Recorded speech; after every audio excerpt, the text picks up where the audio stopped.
আসসালামু আলাইকুম ওয়া রাহমাতুল্লাহ। আপনারা কিছুদিন পূর্বে দেখতে পাচ্ছেন যে শেখ আহমদুল্লাহ দামাত বারকাতুহুম ওনার একটি বক্তব্যকে কেন্দ্র করে এদেশের সুন্নি আলেম হিসেবে আমরা যাদেরকে চিনি তাদের মধ্যে অন্যতম গিয়াসউদ্দিন আত-তাহেরি, তিনি তার বিরুদ্ধাচারণ করছেন এবং তাকে বিভিন্নভাবে ঘায়াল করার চেষ্টা করছেন এবং বিভিন্ন অনইসলামিক উপাধিতে তাকে ভূষিত করছেন। তাকে নবীজির দুশমন হিসেবেও তিনি বলছেন। আবার কোথাও কোথাও এমনভাবে তিনি বক্তব্য দিচ্ছেন যে তিনি বোঝাতে চাচ্ছেন যে শেখ আহমদুল্লাহ নবীকে অস্বীকার করেন। এমনকি শেখ আহমদুল্লাহ ইমান আছে কিনা এরকম কঠিনতম কথাও তিনি বিভিন্ন বক্তব্যে তিনি পেশ করছেন আমরা শুনতে পাচ্ছি। আসলে কারণটা হচ্ছে এই যে একটা ইখতিলাফ, এই যে একটা মতানৈক্য, এটা আমি বাংলাদেশে প্রায় সময়ই খেয়াল করি।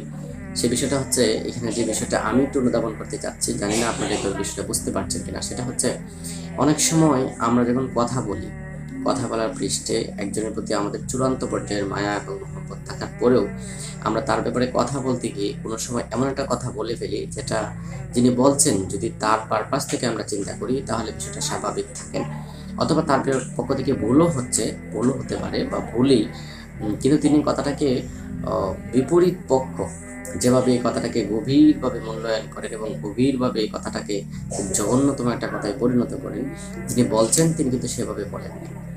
যেমন শেখ আহমদুল্লাহ তিনি নবীজির ব্যাপারে যে কথাটা বলেছেন, যদিও ওনার এই বক্তব্যটা আমি বারবার শুনেছি, তিনি এটা প্রশ্নটা তিনি উচ্চারণ করছিলেন, কিন্তু শেখ আহমদুল্লাহ এটাকে স্পষ্টভাবেই তিনি তো এটাই বিশ্বাস করেন যে নবীজি যে নবী সেটা তো আগে থেকেই নির্দিষ্ট, কিন্তু তার নবীজির প্রকাশটা হয়েছে 40 বছর বয়সে, যেটা গিয়াসউদ্দিন আত-তাহেরিও বলছেন।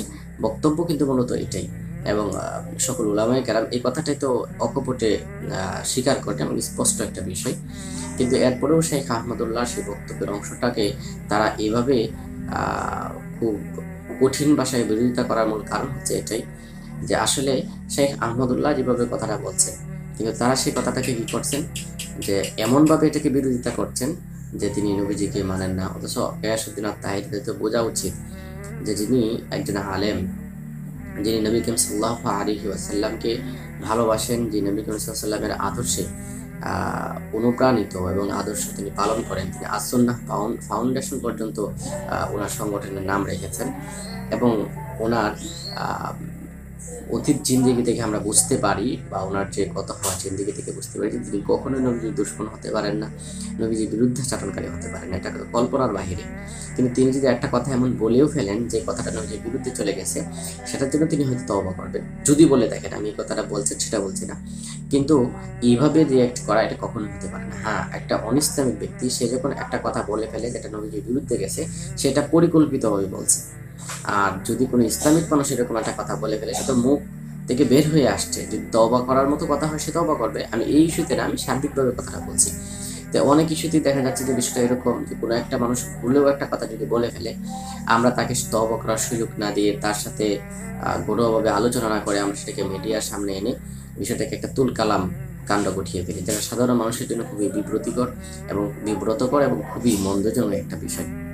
আমি মনে করি এই বিষয়ে যদি শেখ আহমদুল্লাহ যে কথাটা বলেছেন বা যেভাবে তিনি বলেছেন, যে ভঙ্গিতে বলেছেন, যদি এটা তাদের কাছে খুবই মন্দজনক এবং খারাপভাবে উপস্থাপিত হয়ে থাকতো, তারা সেটা শেখ আহমদুল্লাহকে মেইলের মাধ্যমে, ফোনের মাধ্যমে, শেখ আহমদুল্লাহ তো আর এমন মানুষ না যে তার সাথে যোগাযোগ করাটা একেবারেই অসম্ভব করে ব্যাপার, এটা তারা করতে পারতেন এবং এভাবে শেখ আহমদুল্লাহ ওনার সাথে ফ্রিলি কথা বলতেন, তারাও কথা বলতেন, এটা ওইখানেই সমাধান হয়ে যেত। কিন্তু এখন যেভাবে এটাকে মামলা পর্যন্ত অথবা সভা সেমিনার এরকম পাল্টা বক্তব্য দেওয়া হচ্ছে, সেটা খুবই নিন্দাজনক এবং সেটা খুবই মন্দজনক। আমি মনে করি যে এরকম সমস্যা যতবারই আসবে আমাদের উচিত হচ্ছে পারস্পরিকভাবে আলোচনা করে সেই সমস্যাগুলোর সমাধান করা। না হয় এই যে একতলাপ চলছে সেটা সাধারণ মানুষের জন্য খুবই বিব্রতকর পরিস্থিতির মধ্যে সাধারণ মানুষকে ফেলে দিচ্ছে। সাধারণ মানুষ শেখ আহমদুল্লাহকে যে সম্মান, ইজ্জত এবং মর্যাদার স্থানে দেখেন, গিয়াসউদ্দিন তাহেরির বক্তব্যে মানুষ কিন্তু মর্মাহত হচ্ছেন, মানুষ আঘাতপ্রাপ্ত হচ্ছেন এবং মানুষের মধ্যে কিছুটা ভুল বোঝাবুঝি সৃষ্টি হওয়ারও সম্ভাবনা তৈরি হচ্ছে। আল্লাহ পাক রব্বুল আলামিন আমাদের সবাইকে ঐক্যবদ্ধভাবে, ন্যায়ভাবে, সৎভাবে একসাথে চলবার, একসাথে থাকবার এবং আল্লাহর প্রতিটি বিধানের প্রতি শ্রদ্ধাশীল হওয়ার তৌফিক দান করুক। আল্লাহুম্মা আমিন। আসসালামু আলাইকুম ওয়া রাহমাতুল্লাহ।